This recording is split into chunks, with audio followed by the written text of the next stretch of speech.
السلام علیکم ورحمۃ اللہ وبرکاتہ۔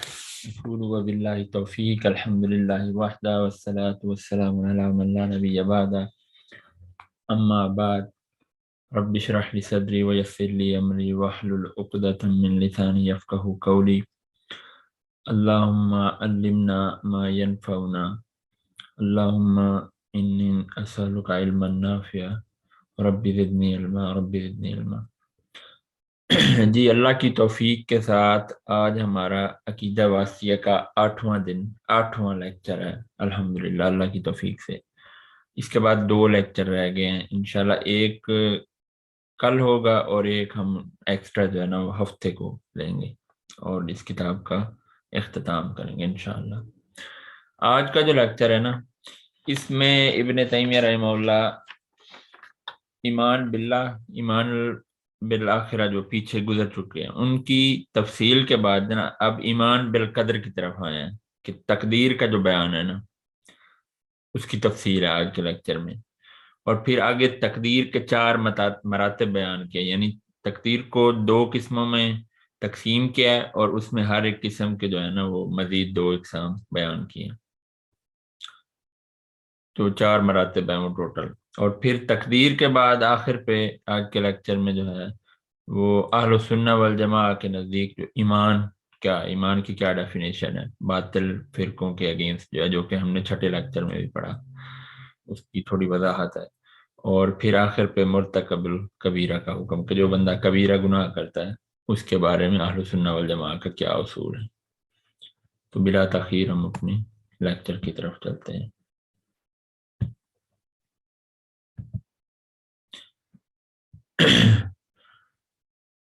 یہ جو پہلی سلائیڈ ہے اس میں ہم وہ تقدیر کے مراتب پڑھنے جا رہے ہیں۔ پہلے ہم اس کا ترجمہ کرتے ہیں اور پھر ساتھ ساتھ جو ہے اس کی تشریح بیان کرتے جائیں گے۔ وَتُؤْمِنُ الْفِرْقَةُ النَّاجِيَةُ مِنْ أَهْلِ السُّنَّةِ وَالْجَمَاعَةِ بِالْقَدْرِ خَيْرِهِ وَشَرِّهِ۔ وَتُؤْمِنُ، اور وہ ایمان لاتے ہیں، کون؟ فرقہ ناجیہ اہل السنہ والجماعہ جو ہیں وہ ایمان لے کے آتے ہیں بالقدر خیرہ و شرہ، قدر کے اچھے اور برے ہونے پر، یعنی اچھی اور بری تقدیر پر وہ ایمان لاتے ہیں۔ اہل السنہ والجماعہ فرقہ، آپ کو پتہ پوری کی پوری کتاب جو ہے ابن تیمیہ رحمہ اللہ نے اہل السنہ والجماعہ کے عقائد پہ، ان کے اصول پہ لکھی ہے۔ تو اگر انہیں کوئی خیر پہنچتی ہے یا انہیں کوئی شر پہنچتا ہے تو وہ اس چیز پہ ایمان رکھتے ہیں کہ یہ تقدیر میں سے ہے، تقدیر کے امور میں سے ہے۔ والایمان بالقدر علی درجتین، اور اب یہ ان درجوں کی بات آ رہی جو ہم نے پیچھے پڑھا کہ 4 درجے ہوں گے۔ والایمان بالقدر، تقدیر پر ایمان لانا، اس کے 2 درجے ہیں، علی درجتین یہ تثنیہ کا صیغہ، 2 درجے ہیں اس کے۔ کل درجۃ تتضمن شیئین، تضمن کہتے ہیں یعنی شامل کرنا، کہ ہر درجے میں مزید 2 چیزیں ہیں۔ ایمان کے 2 درجے ہیں اور اس میں مزید جو ہیں ہر درجے کے 2 درجے ہیں۔ وہ کیا ہے؟ پہلے ہم اس کی ٹائپس کے نام پڑھ لیتے ہیں، پھر انشاءاللہ جو ہے نا آگے اس کی تفصیل آ رہی ہے۔ تو سب سے پہلا جو درجہ ہے نا درجۃ الاولی، جسے اس سلائیڈ میں ہم پڑھ رہے ہیں،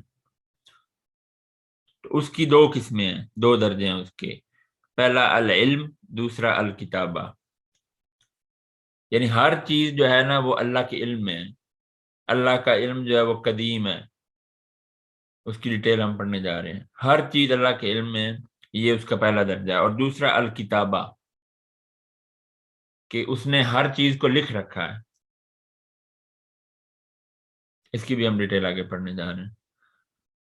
اور پھر جو دوسرا درجہ ہے اس میں جو اس کی پہلی قسم ہے، یا یوں کہہ لیں ٹوٹل اگر ہم نے 2 دیکھ لیے تو جو تیسری چیز ہے وہ کیا ہے؟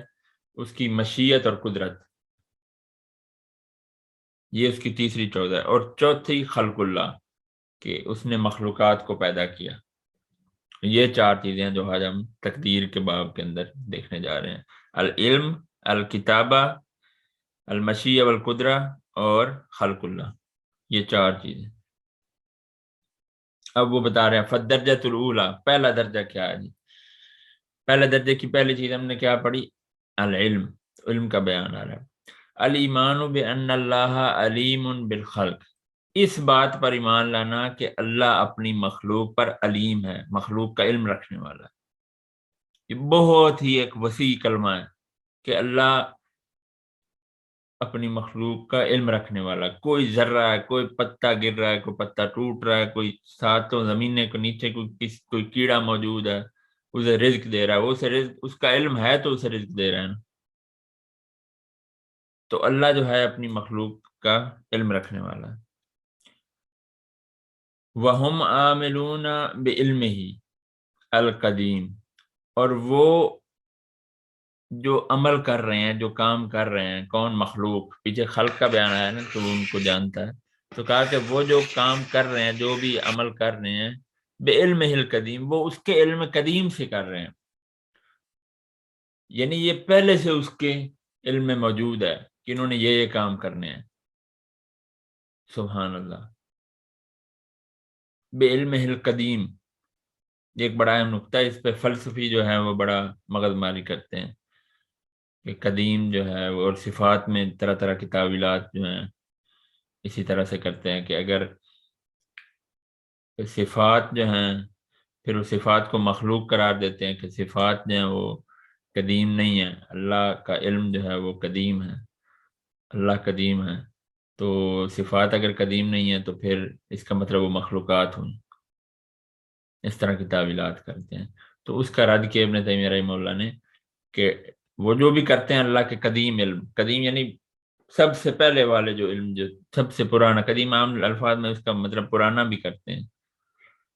الذی ہوا موصوف بہ ازلا و ابدا، کون سا قدیم علم؟ جس کے ساتھ اللہ موصوف ہے ازل سے ابد تک،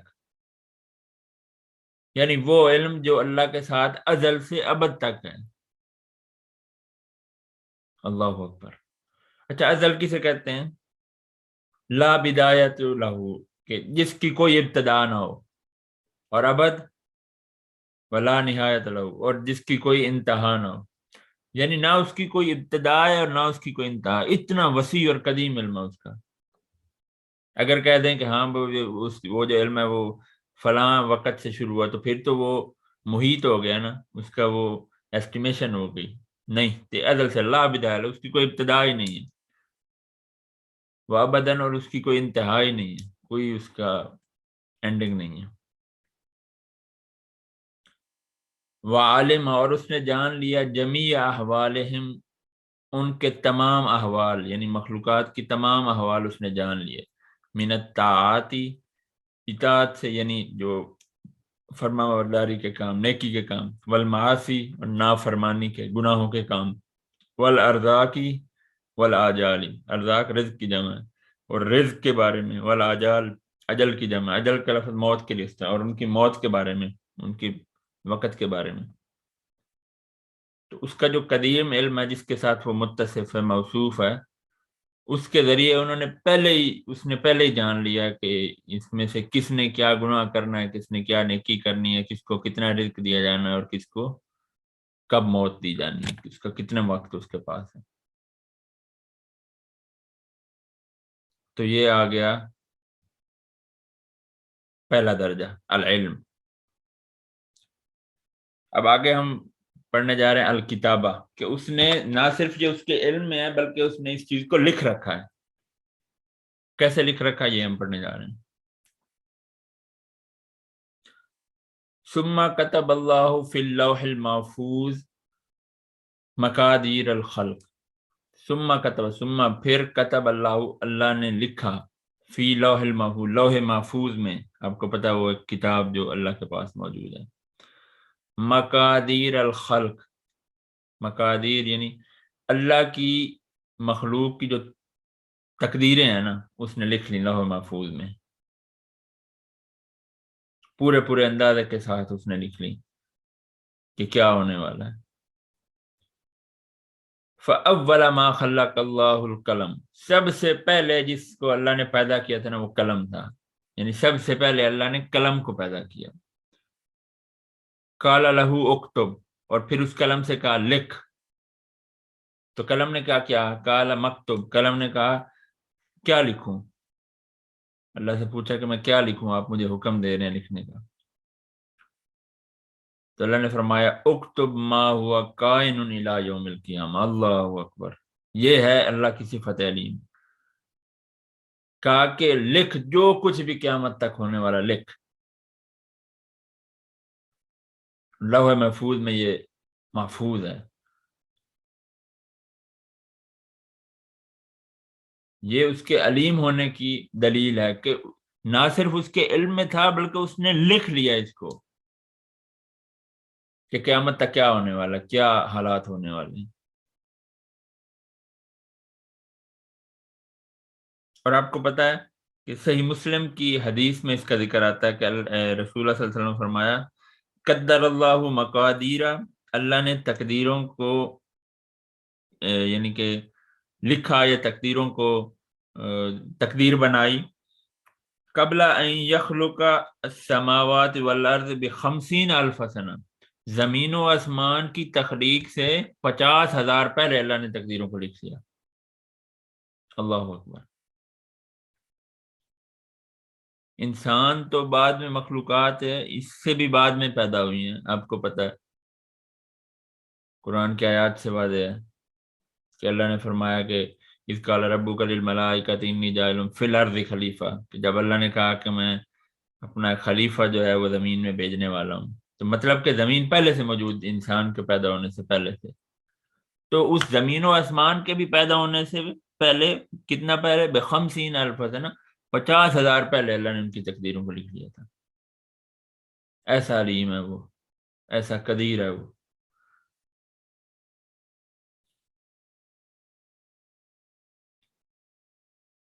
فما اصاب الانسان لم یکن لیخطئ، کہ انسان کو کوئی چیز نہیں پہنچتی اگر وہ نہ چاہے۔ وما اخطاہ لم یکن لیصبہ، اور اسے کوئی چیز نہیں پہنچ سکتی، یعنی اخطاہ اس کا معنی ہے کوئی چیز اس سے رک نہیں سکتی، لم یکن لسے، جسے وہ نہ چاہے کہ اسے پہنچے۔ انسان کو کوئی بھی چیز اگر وہ پہنچتی ہے نا تو وہ اللہ کی تقدیر کے ساتھ ہے۔ ایسا نہیں ہو سکتا کہ اللہ نہ چاہے اور پھر بھی اسے پہنچ جائے، یا ایسا نہیں ہو سکتا کہ اللہ چاہے اور وہ اسے نہ پہنچے۔ اور پھر اگلی جو دو جملے لے کے آئے ہیں ابن تیمیہ اللہ، اس سے مزید اس بات میں پختگی آ گئی کہ اللہ کا قدیم کتنا علم، کتنا قدیم، کتنا پختہ، اور اس کی تقدیر کس طرح سے غالب ہے۔ جفت الاقلام، قلمیں خشک ہو گئیں، جو اس نے تقدیر لکھی قلمیں خشک ہو گئی۔ وطویت الصحف، اور صحیفے لپیٹ دیے گئے، یعنی جہاں پہ تقدیریں لکھیں گی ان کو لپیٹ دیا گیا، یعنی اللہ کے کلمات نہیں تبدیل ہونے والے، جو اس نے لکھ دیا وہ غالب آ کر ہی رہنا۔ اس سے اور پختگی لے کے آئے اس بات میں، کما قال تعالی، آگے پھر اللہ کے فرمان جو ہے نا وہ دلائل کے طور پہ سورہ حج، سورہ حدید کی جو آیات وہ لے کے آئے ہیں۔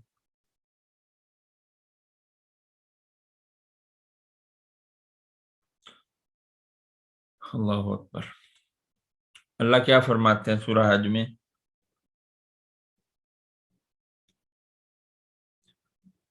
علم تعلم ان اللہ، کیا تم نہیں جانتے کہ اللہ یعلم، جانتا ہے، ما فی السماء والارض، جو کچھ آسمان میں اور زمین میں ہے، ان ذالک فی کتاب، بے شک وہ کتاب میں ہے، یعنی نہیں ہے کچھ بھی آسمان اور زمین میں مگر وہ کتاب میں ہے۔ تو یہ کون سی کتاب ہے؟ یہ وہ لوح محفوظ ہے جس کا اللہ نے قلم کو حکم دیا کہ اکتب، اکتب ما ہوا کائن الی یوم القیامہ، کہ ہر چیز جو ہے وہ اس کو، تو اس میں دونوں چیزیں آ گئی، العلم بھی آ گیا اور الکتابہ بھی آ گئی۔ العلم کیسے کہ اس نے کہا ان اللہ یعلم، کہ وہ جانتا ہے، تو یہ العلم آ گیا، آگے کا ان ذالک فی کتاب، تو یہ کتابہ بھی آ گئی۔ ان ذالک علی اللہ، اور یہ اللہ پر بڑا آسان ہے۔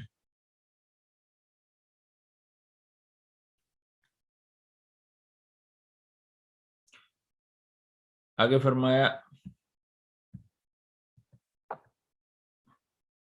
آگے فرمایا ما اصابہ من مصیبت فی الارض، نہیں پہنچتی کوئی مصیبت فی الارض زمین میں، ولا فی انفسکم، اور نہ تمہارے نفسوں میں، نہ تمہاری جانوں میں. یعنی زمین میں اگر کوئی مصیبت، کوئی عذاب آتا ہے، کوئی سزا آتی ہے، کوئی آفت آتی ہے، وفی انفسکم، یا تمہیں کوئی بیماری لگتی ہے، تمہیں کوئی پریشانی آتی ہے، الا فی کتاب، مگر وہ کتاب میں. یعنی جو بھی تمہیں کوئی مصیبت پہنچ رہی ہے زمین میں یا تمہاری اپنی جانوں میں، تو وہ پہلے سے کتاب میں درج ہے، لوح محفوظ میں، وہ اللہ نے پہلے سے لکھ رکھا، وہ پہلے سے اس کے علم میں. من قبل ان نبرہ، اس سے پہلے کہ اس کو پیدا کیا، یعنی کہ اس میں یہ کہہ رہے ہیں کہ مخلوقات کا پیدا کرنا یا اس مصیبت کا پیدا کرنا، ان سے پہلے جو ہے وہ اس کے علم میں اس نے اس کو لکھ رکھا ہے. ان ذالک اللہ یسیر، اور یسیر، اور اس طرح یہ اللہ پر جو ہے وہ آسان ہے. تو یہاں پہ ہم نے تقدیر کے وہ دو درجے مکمل کر لیے، ایک العلم اور دوسرا الکتابہ.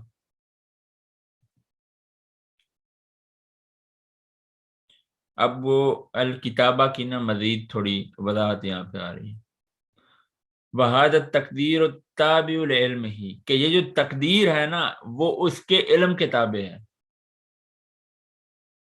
جس تقدیر کا ہم نے پیچھے بات کیا، جو اس نے لکھ کر رکھی ہے، اس کے علم میں تھا تو اس نے لکھوایا نا قلم سے.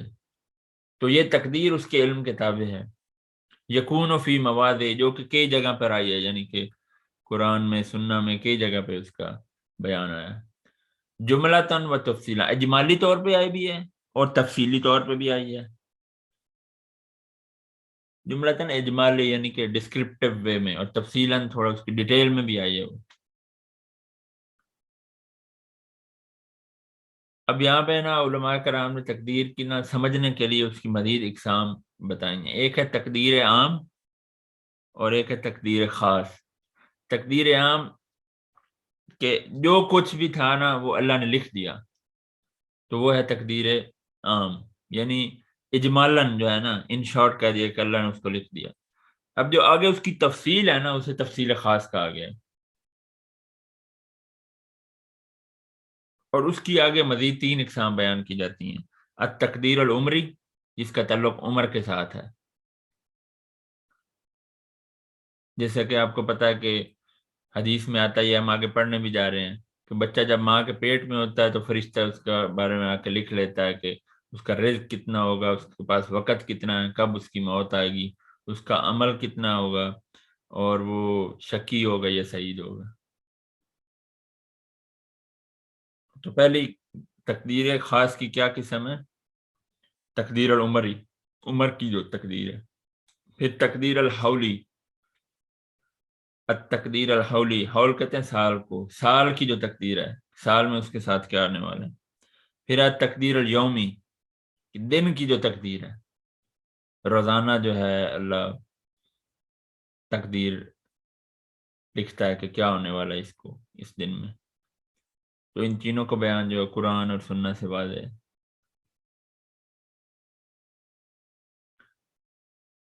تو تقدیر عام کیا ہو، جسے ہم نے جملتاً یعنی اجمالی تقدیر جو ہے، تقدیر عام، اسے ہم نے کہا کہ اللہ نے سب کچھ لکھ دیا ہے. اب تفصیلی تقدیر جو ہے اس کو، اس کی جو تفصیل ہے اسے تقدیر خاص کہہ دیا. اور اس کے آگے تین قسمیں، التقدیر العمری، التقدیر الحولی، اور التقدیر الیومی. عمر کی، سال کی، اور دن کی تقدیر جو ہے. فقد کتب فی اللوح محفوظ، پس البتہ تاکید اس نے لوح محفوظ میں لکھ لیا، ما شاء، جس طرح اس نے چاہا.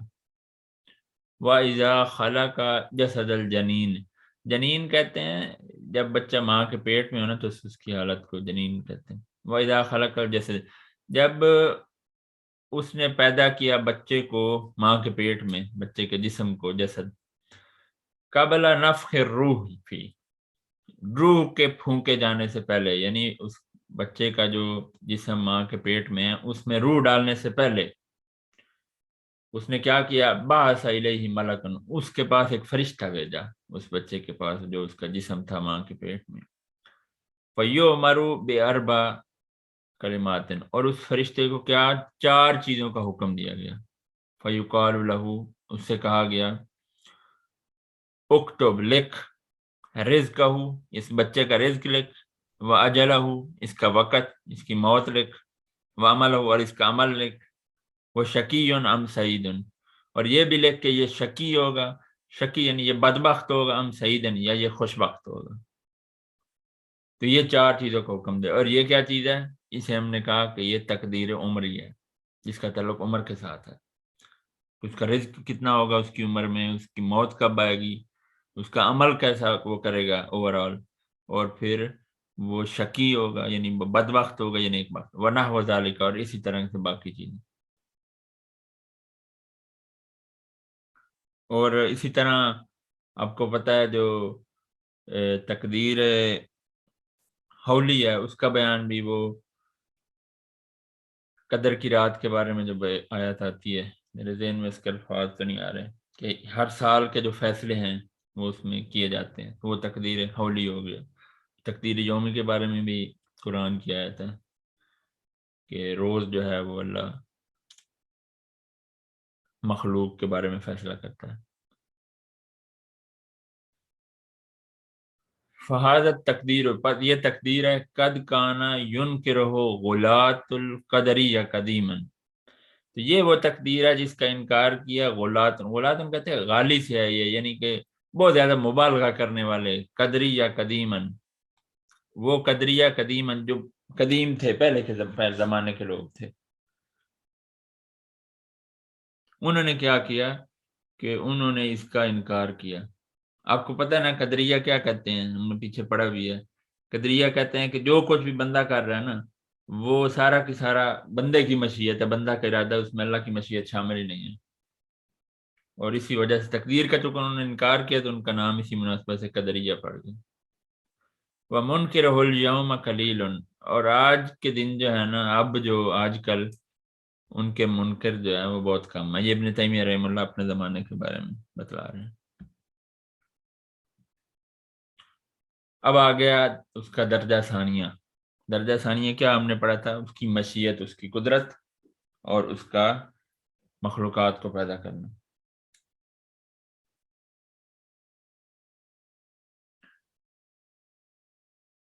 وَأَمَّا الدَّرَجَةُ الثَّانِيَةُ، اور جو درجہ ثانیہ ہے، فَهِيَ مشیت اللہ النافذہ، یہ اس کی مشیت ہے نافذ کی ہوئی. اچھا، یہ چیز ابن تیمیہ رحمہ اللہ کو کیوں لانی پڑی؟ یہ ایسا تھا کہ کچھ لوگ ایسے تھے باطل فرق، انہوں نے کہا کہ اگر اللہ نے سب کچھ لکھ دیا ہے تو اعمال کا حکم، نیکیوں کا حکم کیوں دیا گیا پھر؟ اگر اس نے سب کچھ لکھ دیا ہے تو پھر نیکیوں کا حکم کیوں دیا جا رہا ہے؟ برائی سے بچنے کا حکم کیوں دیا جا رہا ہے؟ تو اس کی ہم آگے ڈیٹیل انشاءاللہ پڑھتے ہیں کہ فہیہ مشیت اللہ، جو اللہ کی مشیت ہے یہ نافذ ہوئی ہے، اس کا ارادہ نافذ ہوا. قدرت ہو شاملہ، اور اس کی قدرت شاملہ یعنی اس نے ہر چیز کو اپنے اندر لیا ہوا ہے، ہر چیز کو شامل. کوئی ایسی چیز کائنات میں نہیں ہے جس پر اللہ کی قدرت نہیں ہے. وہ ہوا، اور وہ کیا ہے؟ الایمان بان ما شاء اللہ کان، اس چیز پر ایمان لانا کہ جیسے اللہ نے چاہا ویسے ہوا. ماشاء اللہ کانا، جیسے اللہ نے چاہا ویسے ہوا. وما لم یشاء لم یکون، اور جیسے اس نے نہیں چاہا تو نہیں ہوا. یہ ہے اللہ کی تقدیر نافذہ اور قدرت شاملہ، کہ جیسے وہ چاہے گا ویسے ہو جائے گا، جیسے وہ نہیں چاہے گا ویسا نہیں ہوگا. وَأَنَّهُ مَا فِي السَّمَاوَاتِ وَمَا فِي الْأَرْضِ مِنْ حَرْكَةٍ وَلَا سَكُونٍ، اور بے شک جو کچھ زمین و آسمان میں حرکت ہے یا سکون ہے، الا بمشیت اللہ سبحانہ، مگر وہ اللہ کی مشیت سے ہے. زمین میں کوئی بھی چیز اگر ریسٹ سٹیٹ میں، موشن سٹیٹ میں، وہ ساری کی ساری اللہ کی مشیت، اللہ کے ارادے سے. کوئی پتہ بھی نہیں ہل سکتا اس کے ارادے کے بغیر، اس کی مشیت کے بغیر. آپ کو پتہ، ہم نے پیچھے صفت ارادہ، صفت مشیت کا بیان قرآن اور احادیث کی روشنی میں پڑھا.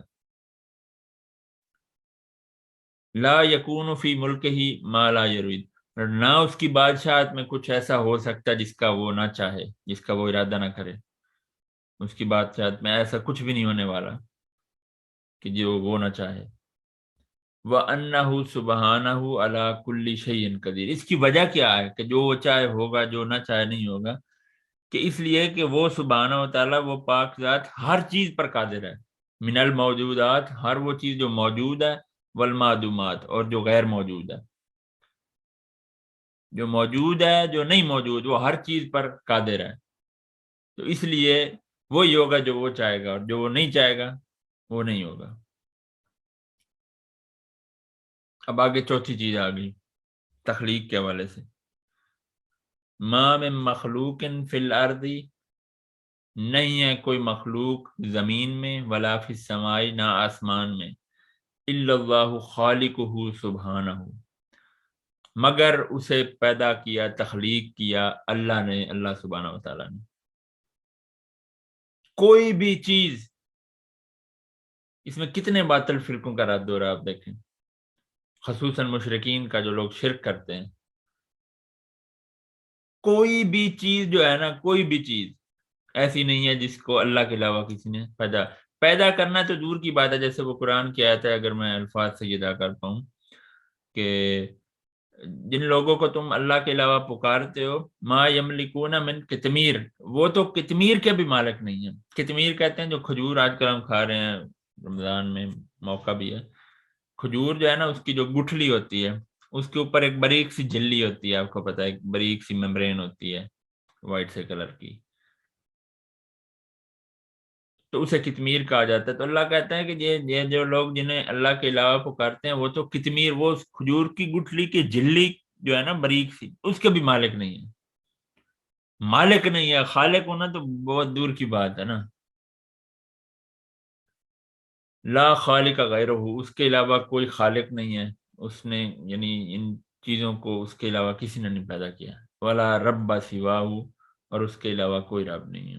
اس کی ڈیٹیل ہم کچھ پڑھ چکے ہیں کہ رب اور خالق ابتدائی لیکچر میں.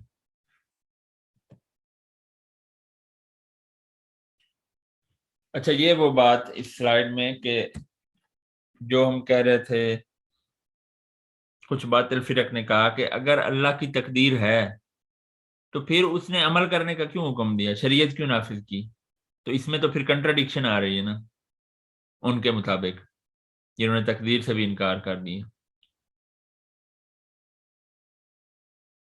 کہ اگر اللہ کی مشیت سامنے، ہر چیز اس کی مشیت سے ہو رہی ہے، تو پھر وہ یہ کیوں کہتا ہے کہ نیکیاں کرو، جب اسی نے ہی کروانا ہے سارا کچھ؟ تو وہ یہ کیوں کہتا ہے، یا اس سے منع کیوں کرتا ہے؟ تو اس کی دلیل جو ہے نا، ابن تیمیہ رحمہ اللہ علیہ کا ہے. بما ذالیہ، اور اسی کے ساتھ، فقد امر العباد بطاعتہ وطاعت رسلہ، اور اسی کے ساتھ، یعنی اس تقدیر کے ہوتے ہوئے، اس کی مشیت کے ہوتے ہوئے، اس نے حکم دیا اپنے بندے کو اپنی اطاعت کا اور اپنے رسول کی اطاعت کا. آپ کو پتہ ہے، ہم نے پیچھے پڑھا تقدیر کی اقسام میں کہ اللہ کا جو ارادہ، اللہ کی مشیت، اس کی ایک قسم ہے کونیہ قدریہ، اور دوسری دینیہ شرعیہ. تو کونیہ قدریہ جو ہے، وہ ہر حال میں ہو کر رہنی ہے، وہ اللہ کو پسند ہو یا نہ ہو، وہ ہر حال میں ہو کر رہنی ہے. اب کوئی بندہ گناہ کرے، یہ اللہ کو پسند نہیں ہے، لیکن وہ تقدیر میں لکھ دیا گیا، تو یہ ہو کر ہی رہنا ہے. اور دینیہ شریعہ کیا ہے؟ کہ جو اس نے احکامات دیے ہیں، جو اسے پسند ہے نا، وہ جو چاہتا ہے وہ اسے پسند ہے. مثال کے طور پہ، اللہ چاہتا ہے کہ لوگ نیک عمل کریں، یہ اسے پسند ہے. اللہ متقین سے محبت کرتا ہے، تو اللہ چاہتا ہے کہ لوگ متقی بن جائیں، لوگ احسان کرنے والے بن جائیں، محسنین بن جائیں. تو یعنی فرق یہ ہوا کہ کونیہ قدریہ، اس میں ہر حال میں ہو کے رہنا ہے، اللہ کو پسند ہو یا نہ ہو. اور دینیہ شریعہ کیا ہے کہ جس کا اس نے حکم دیا ہے اور اسے پسند بھی ہے. اس کی ہم ڈیٹیل پیچھے پڑھ چکے ہیں. فقد امر، یہ ہم پڑھے، ونہاہم عن معصیتہ، تو اس نے حکم دیا اپنی اطاعت کا اور اپنے رسول کی، اور اس نے انہیں منع کیا عن معصیتہ، گناہ سے، اس کی نافرمانی سے. وہو سبحانہ، اور اللہ سبحانہ و تعالیٰ، یحب المتقین، متقین سے محبت کرتا ہے، والمحسنین، اور محسنین سے محبت کرتا ہے، والمقسطین، اور انصاف کرنے والوں سے محبت کرتا ہے، وَيَرْضَىٰ عَنِ الَّذِينَ آمَنُوا، اور وہ راضی ہوتا ہے ان لوگوں سے جو ایمان لائے، وَعَمِلُوا الصَّالِحَاتِ، اور انہوں نے آہستہ نیک بول. عمل کیے،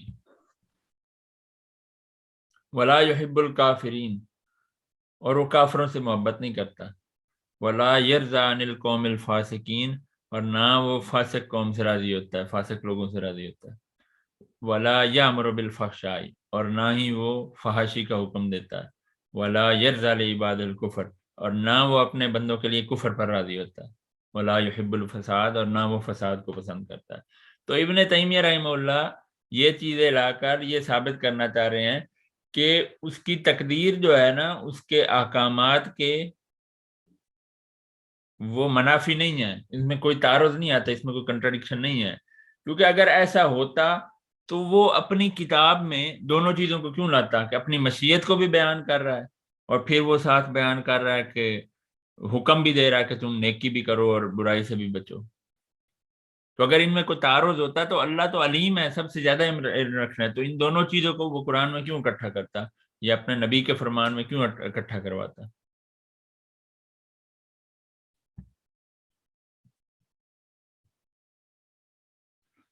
اب یہ جو بات ہے نا کہ اعمال جو ہیں بندے کرتے ہیں، اس کی وہ رد کے لیے دلائل بھی لے کے آ رہے ہیں اور اپنا موقف بھی پیش کر رہے ہیں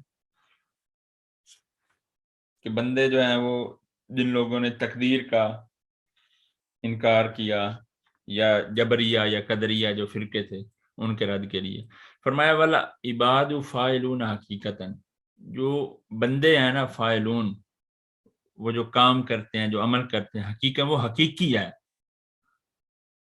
وہ ایسا نہیں ہے کہ صرف اللہ کی مشیت، یعنی اس میں جبریہ کا رد آ گیا کہ جنہوں نے کہا کہ یہ سارا کی سارا ہے یہ اللہ کی مشیت، جو بھی بندہ کر رہا ہے، کوئی قتل کر رہا ہے، کوئی زنا کر رہا ہے، یہ سارا کا سارا چونکہ اللہ کی مشیت، چونکہ اللہ نے تقدیر کے لکھا اس لیے یہ کر رہا ہے، اس میں بندہ تو مجبور محض ہے۔ تو ابن تیمیہ رحمہ اللہ نے جبریہ کا یہاں پر رد کر دیا کہ جو بندے کرتے ہیں فاعلون کی، تو وہ حقیقت میں خود کرتے ہیں، ان کی مشیت اس میں شامل ہے، لیکن وہ مشیت اللہ کے تابع ہے۔ واللہ خلق افعالهم، اللہ نے ان کے افعال کو پیدا کیا،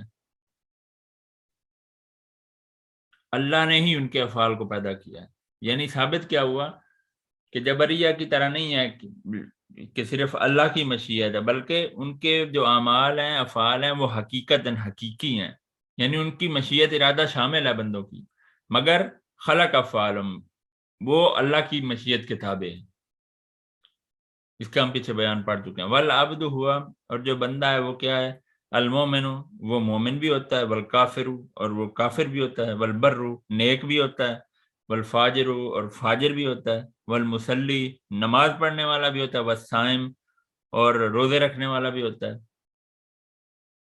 وللعباد قدرۃ علی اعمالہم، اور وہ اپنے بندے کے لیے ان کے اعمال پر قدرت رکھتا ہے،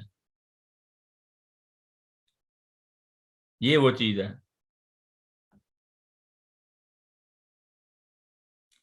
وَلَهُمْ إِرَادَةٌ، اور وہ ان کے لیے ارادہ رکھتا ہے، یعنی وہ ان کا اپنا ارادہ ہے، قدرت علی اعمالہم، بندے جو ہیں وہ اپنے اعمال پر قدرت رکھتے ہیں، اللہ کی مشیت تو ہے ہی ہے لیکن ان کے اپنے اعمال بھی حقیقت میں ہیں، وَلَهُمْ إِرَادَةٌ، اور ان کا اپنا ارادہ بھی ہے، ان کی اپنی مشیت بھی ہے، وہی بات آ گئی کہ بندہ کا اپنا ارادہ، اپنے اعمال حقیقت میں ہے، ان کی اپنی مشیت ہے لیکن وہ مشیت اللہ کی مشیت کے تابع ہے۔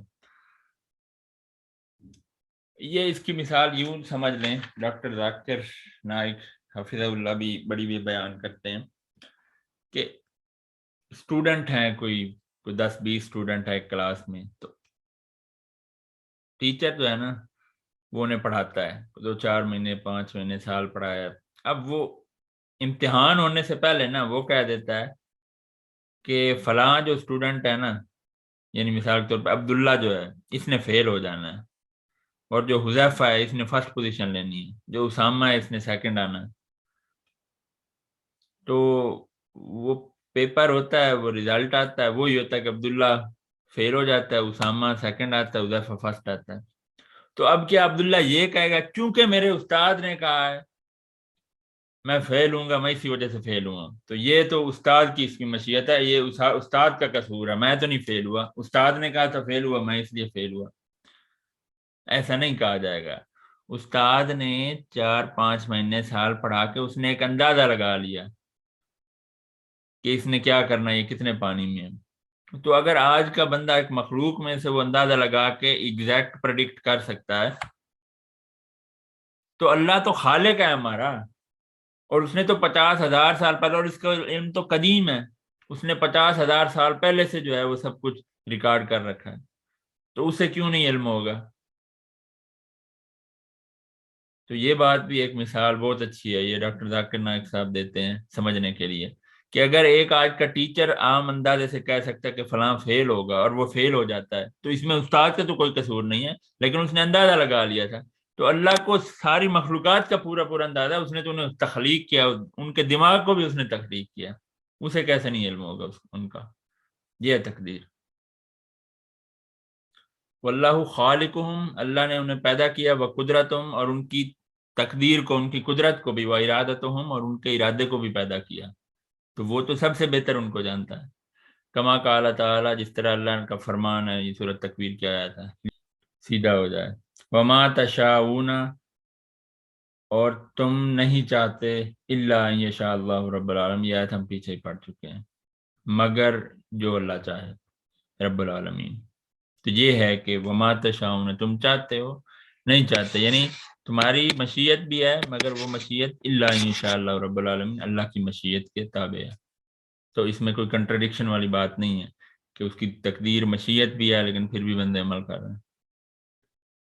وَهَذِهِ الدَّرَجَةُ مِنَ الْقَدْرِ يُكَذِّبُ بِهَا عَامَةُ الْقَدَرِيَّةِ، تو یہ جو درجہ ہے نا قدر کا، تقدیر کا، یکذب ہوا، جس کو جھٹلایا عامۃ القدریہ نے، قدریہ نے، الذین سماہ النبی صلی اللہ علیہ وسلم مجوس هذه الامہ، جسے اللہ کے نبی نے اس قوم کے مجوسی قرار دیا۔ قدریہ نے جوڑا، قدریہ نے کیا کیا کہ ساری کی ساری مشیت اللہ کی ہے، بندہ اس میں اس کا کوئی رول نہیں ہے، جو بھی ہو رہا ہے یہ اللہ کے ارادے سے ہو رہا ہے، کوئی قتل کر رہا ہے، کوئی زنا کر رہا ہے، معاذ، ایسا نہیں ہے۔ اور ابن تیمیہ نے کہا کہ نبی صلی اللہ علیہ وسلم نے ان کو، قدریہ کو، اس امت کا مجوسی قرار دیا۔ اب یہ بات صراحتاً کسی حدیث سے بھی ثابت نہیں ہے، شارحین نے، علماء نے یہ بیان کیا ہے کہ یہ بات کہیں بھی نہیں ہے کہ قدریہ کو بائی نیم کہا گیا حدیث میں کہ قدریہ جو ہیں یہ اس نبی، اس امت کے مجوسی ہیں، کہیں بھی نہیں کہا گیا۔ تو ابن تیمیہ رحمہ اللہ ایسا کیوں کہہ رہے ہیں؟ یہ اس لیے کہ جو مجوسی تھے نا، کیونکہ یہ قدریہ کا تو بعد میں، بہت بعد میں یہ فتنہ پیدا ہوا ہے، صحابہ کرام کے دور میں تو نہیں نہ تھے، تو نبی صلی اللہ علیہ وسلم نے کیسے کہا؟ تو یہ اس لیے ابن تیمیہ نے کہا رحمہ اللہ نے کہ قدریہ جو ہے نا، وہ یہ مجوسی، ان کا عقیدہ تھا کہ نور کا رب اور ہے اور ظلمہ کا رب، یعنی روشنی کا، نور کا رب اور ہے اور گمراہی کا رب اور ہے، دو رب، یعنی کہ اچھا اور برا رب کا جو عقیدہ تھا ان میں، مجوسیوں میں۔ تو قدریہ کیا کہتے ہیں کہ بندہ افعال کا خالق خود ہی ہے، ہاں، مگر کچھ افعال ایسے ہیں جس کا خالق جو ہے وہ اللہ ہے، یعنی یہ دوہرا معیار انہوں نے اپنایا۔ تو اس وجہ سے، مماثلت کی وجہ سے، ابن تیمیہ رحمہ اللہ نے ان کو مجوس ھذا الامہ کہا، کہ اللہ کے نبی کا جو فرمان وہ ہے نا مجوسی حکمران، وہ ان پر بھی فٹ آتا ہے۔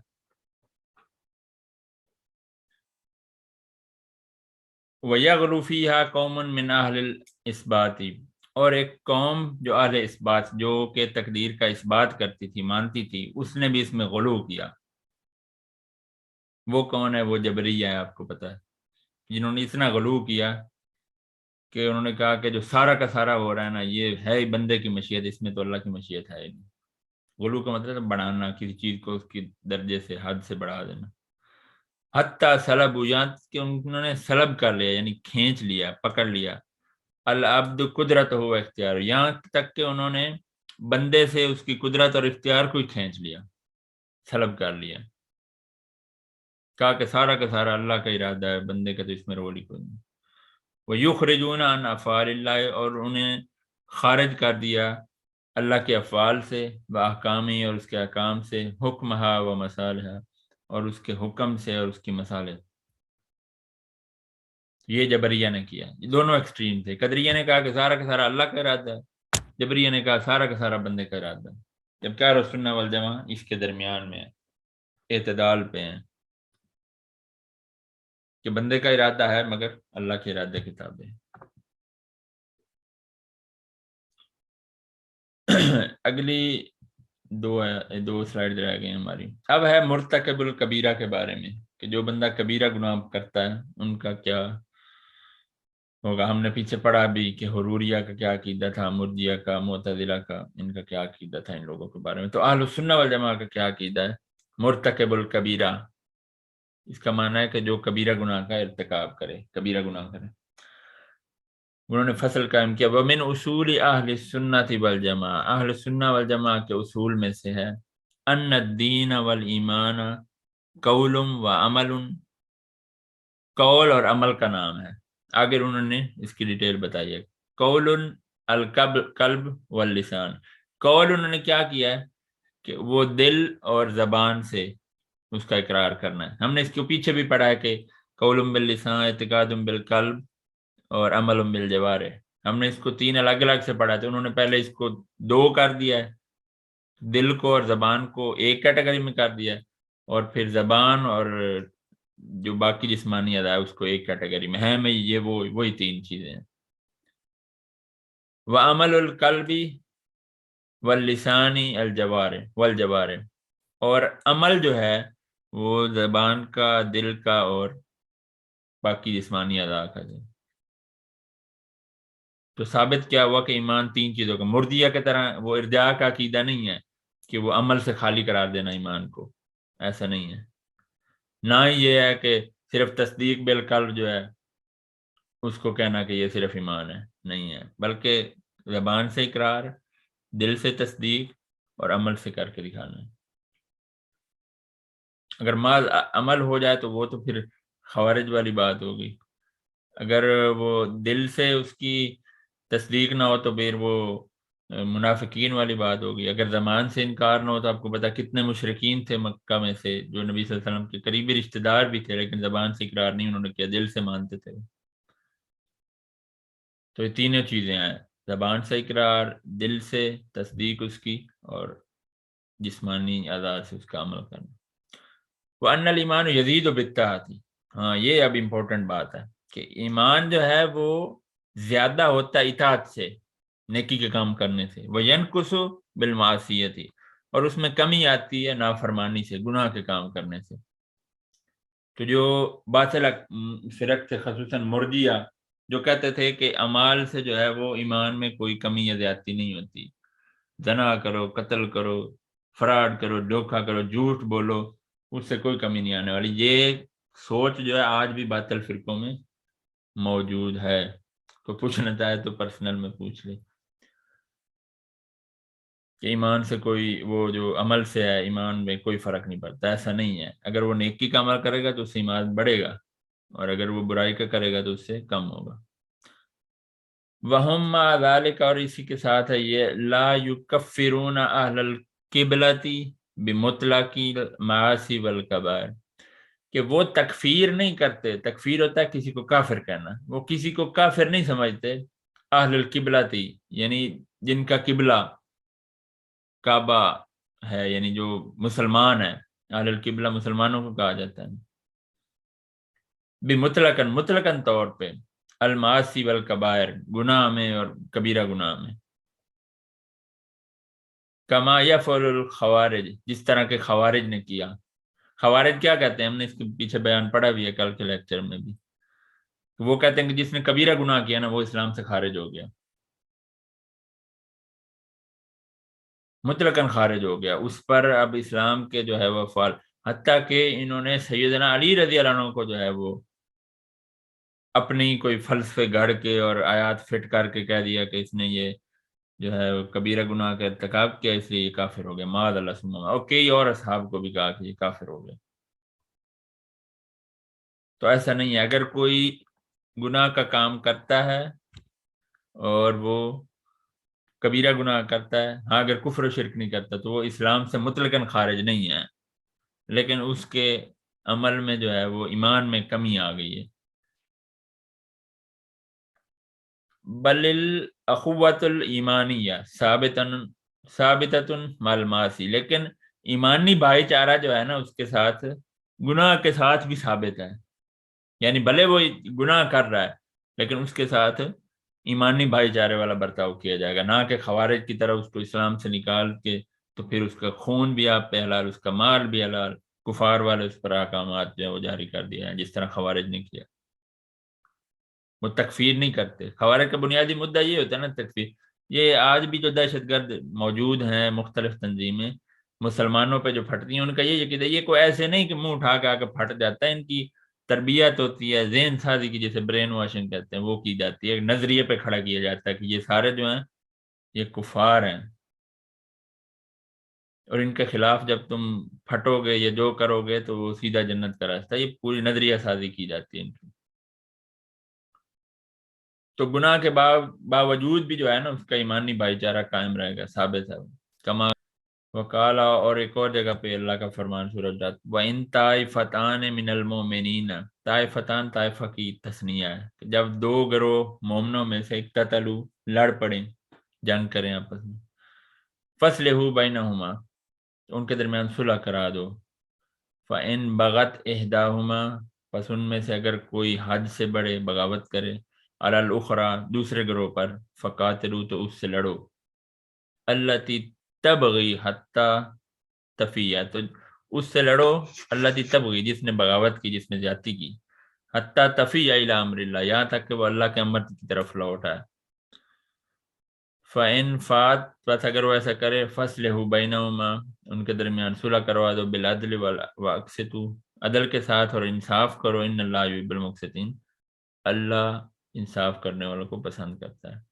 تو یہ دیکھیں کہ آپس میں وہ دونوں لڑ رہے ہیں، قتال کر رہے ہیں، تو ان کو پھر بھی کیا کہا ہے، ان طائفتان من المؤمنین، وہ پھر بھی ایمان میں داخل ہیں، مومنین کہہ کے انہیں پکارا گیا، اور پھر کہا کہ اگر ایک دوسرے پہ زیادتی کر رہا ہے تو یہ گناہ کے کام ہے نا، اس کے باوجود بھی جو ہے ان کو ان کے آپس میں صلح کرا دو عدل کے ساتھ۔ اعتدال یہی ہے، خوارج کی طرح نہیں۔ پھر آگے سورہ حجرات کے انما المؤمنون اخوۃ، بے شک مومن آپس میں بھائی بھائی ہیں۔ اب سارے مومن تو نہیں نا کامل ایمان والے ہوتے، گناہ گار بھی تو ہوتے ہیں۔ تو وہ جیسے ایک حدیث میں آتا ہے کہ ایک بندہ تھا، اس کا نام تھا عبداللہ، غالباً رسول اللہ صلی اللہ علیہ وسلم کے زمانے میں تھا، اور اس کا لقب تھا حمار۔ حمار کا مطلب تھا گدھا، اسے گدھا کہا جاتا تھا، یلقب حمار، اس کا لقب گدھا تھا، لوگ اسے گدھا کہتے تھے۔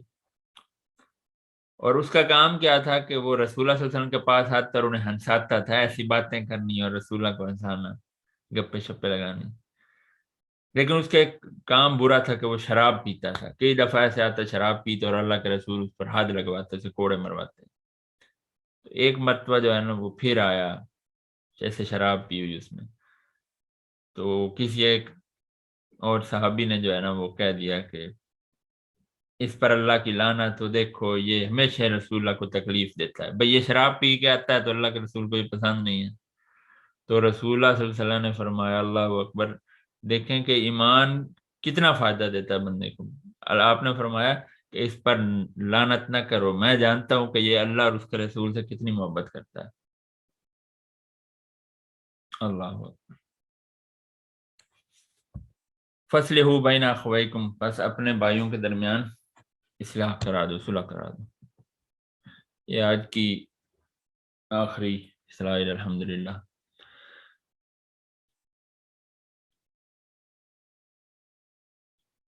اچھا، اب اہل سنہ والجماعہ وہی مرتکب الکبیرہ کے بارے میں آگے مزید ان کا بیان آ رہا ہے۔ لا یسلبون الفاسق الملی اسم الایمان بالکلیت، لا یسلبون، وہ سلب نہیں کرتے، وہ کھینچتے نہیں ہیں، کون؟ اہل سنہ والجماعہ، فاسق سے، فاسق ملی یعنی جو ملی یعنی ملت کے طور پر جو فاسق ہے، عمومی طور پر یعنی اوورال جو فاسق ہے، اس سے ایمان کا جو اسم ہے، ایمان کا نام بالکلیت مکمل طور پر اس سے نہیں کھینچ لیتے. یعنی اگر کوئی فاسق کہتے ہیں نافرمان کو، برائی کرنے والے کو، گناہ کرنے والے کو، تو اہل سنہ والجماعہ اس سے کلی طور پر ایمان کا نام نہیں کھینچ لیتے کہ یہ بس ایمان سے خارج ہو گئے، ایسا نہیں کرتے وہ. ولا یخلدونہ فی النار، اور نہ وہ کہتے ہیں کہ یہ ہمیشہ جہنم میں رہے گا، جیسے کہ کئی باطل فرق نے کہا کہ جو ہے وہ ہمیشہ ہمیشہ یہ جہنم میں رہے گا. ایسا نہیں ہے، کبیرہ گناہ کرنے والا ہمیشہ جہنم میں نہیں رہے گا. کما تقول المعتزلہ، جس طرح کہ معتزلہ نے کہا. معتزلہ کہتے تھے کہ جس نے کبیرہ گناہ کیا نا، آپ کو پتہ ہے واصل بن عطا کا ہم نے آپ کو واقعہ بھی سنایا تھا، تو وہ اگر کبیرہ اس نے گناہ کیا ہے نا، کفر و شرک کے علاوہ کو کبیرہ گناہ کیا اور وہ بغیر توبہ کے مر گیا، تو وہ ہمیشہ ہمیشہ جہنم میں جلے گا. جبکہ اہل سنہ والجماعہ کا یہ عقیدہ نہیں ہے. اللہ آخرکار اسے جنت میں داخل کر دیں گے اگر وہ ایمان پہ فوت ہو. بل الفاسق يدخل فی اسم الایمان، بلکہ فاسق جو ہے وہ ایمان کے نام میں داخل ہے. یعنی وہ ایمان میں داخل ہے، فاسق ہے لیکن پھر بھی اس میں ایمان ہے. کما فی قولی، جس طرح اللہ نے کہا فتحریر رقبۃ مؤمنۃ، تو اس کا بدلہ جو ہے، اس کی تحریر جو ہے وہ ایک رقبۃ مومن، ایک مومن غلام جو ہے نا وہ اس کو آزاد کیا جائے. تو یہاں پہ اللہ نے کہیں بھی نہیں کہا کہ وہ مومن کیسا ہو، وہ کامل مومن ہو یا اس کے ایمان میں کمی ہو یا وہ فاسق ہو. تو رقبۃ مومنۃ، بس ایک مومن کی گردن آزاد کرنی ہے، ایک مومن کو آزاد کرنا ہے. تو اس سے اللہ کی فرمان سے انہوں نے اس بات کیا کہ فاسق جو ہے وہ بھی ایمان میں داخل ہے. بلکہ اس کے تحت امام بخاری رحمہ اللہ نے اس باب کے تحت ایک حدیث بھی لے کے آئے ہیں صحیح البخاری میں. تو ایک بندہ تھا، وہ لڑ رہا تھا کسی غزوے میں، غالباً غزوہ احد تھا یا کوئی اور تھا. تو اس میں وہ اتنا لڑا کہ اس نے تو بڑے کفار کو قتل کیا بڑی بے دگری سے. تو رسول اللہ صلی اللہ علیہ وسلم نے فرمایا کہ وہ فی النار، یہ جہنم میں. کہا کہ یہ جہنمی ہے. اب ایک صحابی اس کے پیچھے ہو لیا کہ یہ کیسے جہنمی، یہ تو اتنا لڑ رہا ہے. تو وہ چلتے چلتے ہی کیا ہوا کہ اس کو بہت زیادہ زخم آ گئے اور وہ زخم برداشت نہ کر سکا. تو اس نے ایک چوڑے منہ والا تیر اٹھایا اور اپنے پیٹ میں دبا دیا، یعنی اپنے آپ کو مار لیا، خودکشی کر لی. تو وہاں پھر صحابی نے نعرہ لایا کہ رسول اللہ کی بات سچی ہو گئی، کیونکہ خودکشی کرنے والا تو جہنم میں جائے گا نا، اسے سزا ملے گی. تو اس پہ امام بخاری رحمہ اللہ نے باب کام کیا ہے کہ اللہ فاسق کو فاجر سے کام لے لیتا ہے. یعنی وہ فاسق تھا، اس نے نافرمانی کے کام کیا لیکن پھر بھی اللہ نے اس سے کام لیا کفار کے مقابلے میں.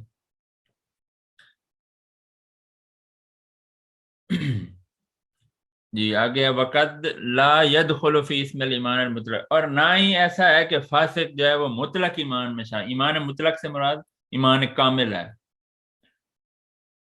کہ جو فاسق ہے نا وہ اسلام سے خارج تو نہیں ہے، اسلام میں ہے، لیکن اس کا ایمان جو ہے، جب بات ہوگی کامل ایمان کی، کامل ایمان والوں کی، تو پھر اس کو اس میں نہیں شامل کیا جائے گا. یہ نہیں کہا جائے گا کہ اس کا ایمان مطلق ہے، وہ کامل ایمان ہے. نہیں نہیں نہیں، ایسا نہیں ہے.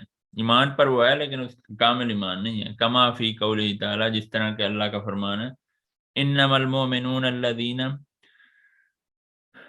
بے شک مومن، الذین وہ لوگ، اذا ذکر اللہ، جب ان کے سامنے اللہ کا ذکر کیا جاتا ہے، وجلت قلوبہم، تو ان کے دل جو ہے وہ جلت میں آ جاتے ہیں، ان کے دل مطلب ڈر جاتے ہیں.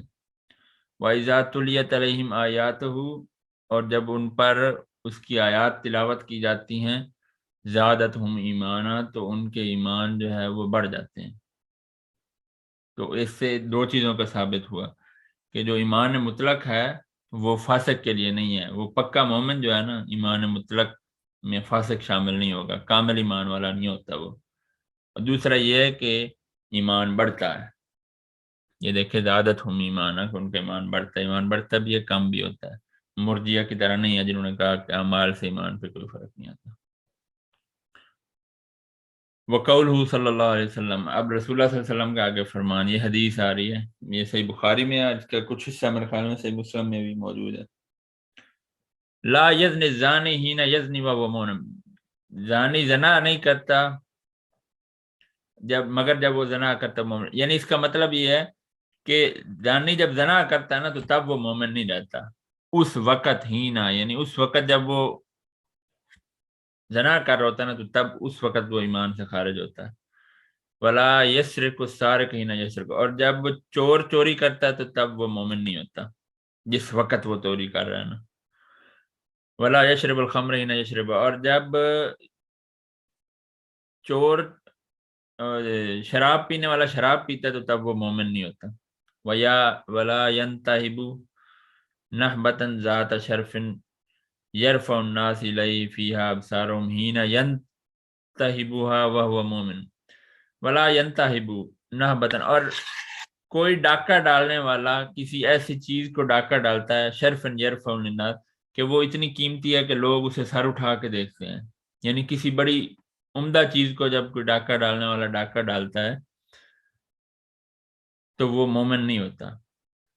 وَيَقُولُونَ هُوَ مُؤْمِنٌ نَاقِصُ الْإِيمَانِ، اہل سنہ والجماعہ کیا کہتے ہیں مرتکب الکبیرہ کے بارے میں؟ اب یہ نتیجہ اخذ کیا جا رہا ہے، مرتکب الکبیرہ کے بارے میں نتیجہ اخذ کیا جا رہا ہے پچھلی ساری باتیں لا کے، کہ زانی جو ہے جب زنا کرتا ہے تب وہ مومن نہیں ہوتا، جب چوری کرتا ہے تو جب وہ چور جو ہے نا مومن نہیں رہتا، جب وہ شراب پی رہا ہوتا ہے تو اس وقت اس کا وہ مومن نہیں ہوتا، جب وہ ڈاکہ ڈالتا ہے مومن نہیں ہوتا۔ تو اب نتیجہ اس کا کیا ہے؟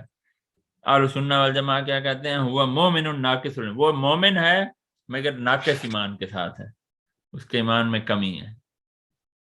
او مومن بے ایمان ہی فاسق بے کبیرت ہی، یا پھر وہ مومن ہے مگر اپنے کبیرہ گناہ کی وجہ سے وہ فاسق ہے۔ مومن ایمان اس میں باقی ہے لیکن جب اس نے کبیرہ گناہ کیا نا تب وہ فاسق ہوا۔ فلا یعطى الاسم المطلق، اسے اسم مطلق نہیں دیا جائے گا، یعنی اسے ایمان مطلق کا حامل نہیں ٹھہرایا جائے گا کہ وہ کامل ایمان والا ہے، نہیں۔ ولا یسلب مطلق الاسم، اور نہ اس سے ایمان کا نام چھینا جائے گا، یعنی جب کوئی کبیرہ گناہ کرتا ہے تو نہ یہ کہا جائے گا کہ یہ کامل ایمان والا ہے اور نہ یہ کہا جائے گا کہ اس میں ایمان بالکل نہیں ہے، ایسا نہیں ہے، اس میں ایمان موجود ہے لیکن وہ فسق کا کام کر رہا ہے، برا کام کر رہا ہے جس سے اس کے ایمان میں ناقص الایمان، اس کے ایمان میں کمی آ رہی ہے۔ اگر وہ اچھا کرے گا اعمال، ناقص اعمال جو ہے ان کو چھوڑ کے اچھے اعمال کی طرف آئے گا تو بڑھتا بڑھتا اس درجے پہ چلا جائے گا کہ اسے ایمان مطلق مل جائے گا، وہ اس کا ایمان کامل ہو جائے گا، لیکن وہ ایمان سے خارج نہیں ہے جس طرح خوارج یا معتزلہ نے کہا۔ تو آج کا یہ سبق ختم ہوا۔ سبحانک اللہم و بحمدک، اشہد ان لا الہ الا انت، استغفرک و اتوب الیک۔ السلام علیکم و رحمۃ اللہ وبرکاتہ۔